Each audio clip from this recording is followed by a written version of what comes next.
Hello welcome back to my YouTube channel. ಎಲ್ಲರೂ ಹೇಗಿದ್ದೀರಾ? ಎಲ್ಲರೂ ಚೆನ್ನಾಗಿದ್ದೀರಾ ಅಂತ ಭಾವಿಸ್ತೀನಿ.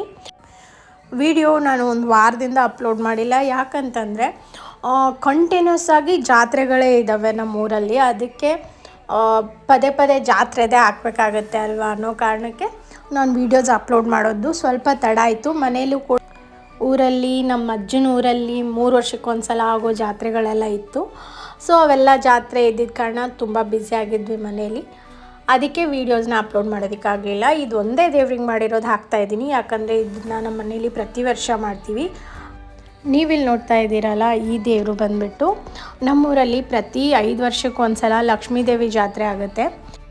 ಜಾತ್ರೆ ಟೈಮಲ್ಲಿ ದೇವಿ ಮೂರ್ತಿ ಮಾಡಿರ್ತಾರಲ್ವ, ಆ ಮೂರ್ತಿನ ಜಾತ್ರೆ ಮುಗ್ದಾದ್ಮೇಲೆ ಊರು ಸೀಮೆಗೆ ತಂದು ಇಡ್ತಾರೆ. ಇದೇ ಆ ಸ್ಥಾನ ನೀವು ನೋಡ್ತಿದ್ದೀರಲ್ಲ, ಇದು ನಮ್ಮೂರಲ್ಲಿ ತುಂಬ ಅಂದರೆ ತುಂಬ ಪವಿತ್ರವಾದ ಸ್ಥಾನ.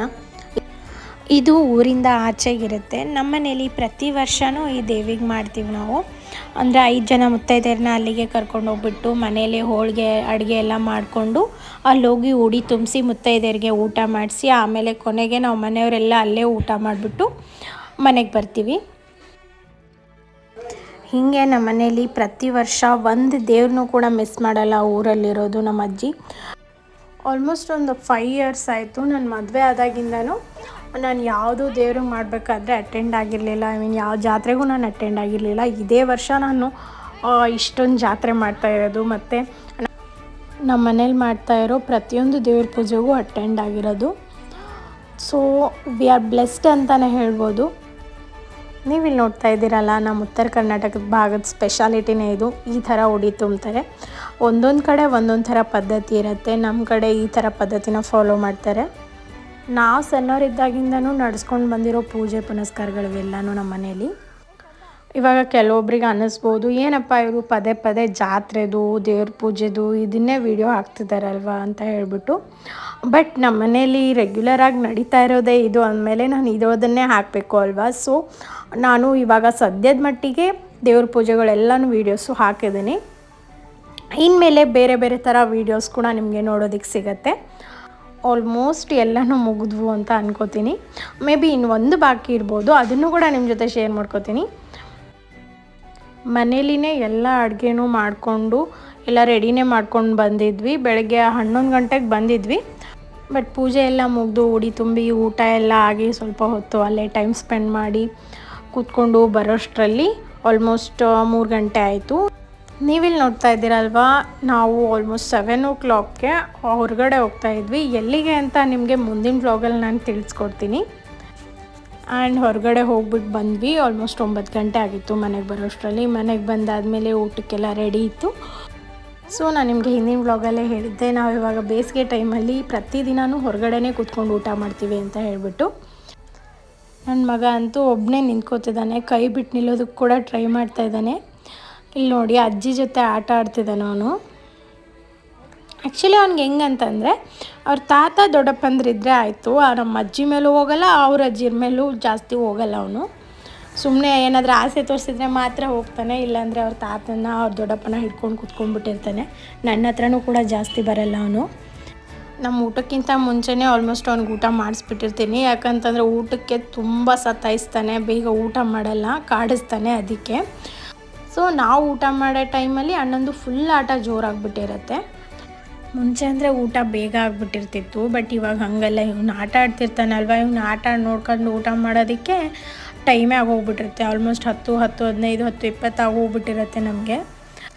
ಆ್ಯಂಡ್ ಇಲ್ಲಿ ನೋಡ್ತಾ ಇದ್ದೀರಲ್ಲ, ನಮ್ಮ ಮದುವೆಗೆ ಮೆಹಂದಿ ಹಾಕೋಬೇಕು ಅಂತ ಆಸೆ ಆಗಿಬಿಟ್ಟಿತ್ತಂತೆ. ತುಂಬ ದಿನ ಆಗಿತ್ತು ಹಾಕೊಂಡು ಅಂತ ಹೇಳ್ಬಿಟ್ಟು ಹಾಕ್ಕೊತ ಬಂದಿದ್ಲು. ಬಟ್ ನನ್ನ ಮಗ ಇಷ್ಟು ಸತಾಯಿಸ್ತಿದ್ದ ಅಂದರೆ ಒಂದು ಚೂರು ಹಾಕೋದಕ್ಕೆ ಕೊಡ್ತಾ ಇರಲಿಲ್ಲ, ಹೊಡಿತಾ ಇದ್ದ ನನಗೆ. ಇಲ್ಲಿ ನೋಡ್ತಿದ್ದೀರಲ್ಲ, ಹಿಂಗೆ ಬಂದಿದೆ ಮೆಹಂದಿ. ನಾನೇ ಬಿಡಿಸಿದ್ದು, ತುಂಬ ದಿನ ಆದಮೇಲೆ ಬಿಡಿಸಿದ್ದೀನಿ. ಆಮೇಲೆ ನೆಕ್ಸ್ಟ್ ಡೇ ಮಾರ್ನಿಂಗ್ ನೀವಿಲ್ಲಿ ನೋಡ್ತಿದ್ದೀರಲ್ಲ, ಇವರು ಹೆಳವರು, ನಿಮಗೆಲ್ಲ ಗೊತ್ತೇ ಇರುತ್ತೆ. ಇವರು ಆಲ್ಮೋಸ್ಟ್ ಉತ್ತರ ಕರ್ನಾಟಕ ಭಾಗದಲ್ಲಿ ಮಾತ್ರ ಜಾಸ್ತಿ ಕಾಣಿಸ್ಕೋತಾರೆ ಅಂತ ಹೇಳ್ಬೋದು. ಇವರು ನಮ್ಮ ಮನೆ ಹೆಳವರು, ಅಂದರೆ ನಮ್ಮ ಅಪ್ಪಾಜಿ ಕಡೆ ಮನೆ ಹೆಳವರು. ನಮ್ಮ ಪೂರ್ವಜರ ಕಾಲದಿಂದನೂ ನಮ್ಮ ಅಜ್ಜ ಮುತ್ತಜ್ಜ ಅವರಜ್ಜ ಎಲ್ಲರ ಜಾತಕನೂ ಇವ್ರ ಹತ್ರ ಇರುತ್ತೆ ಅಂತ ಹೇಳ್ಬೋದು.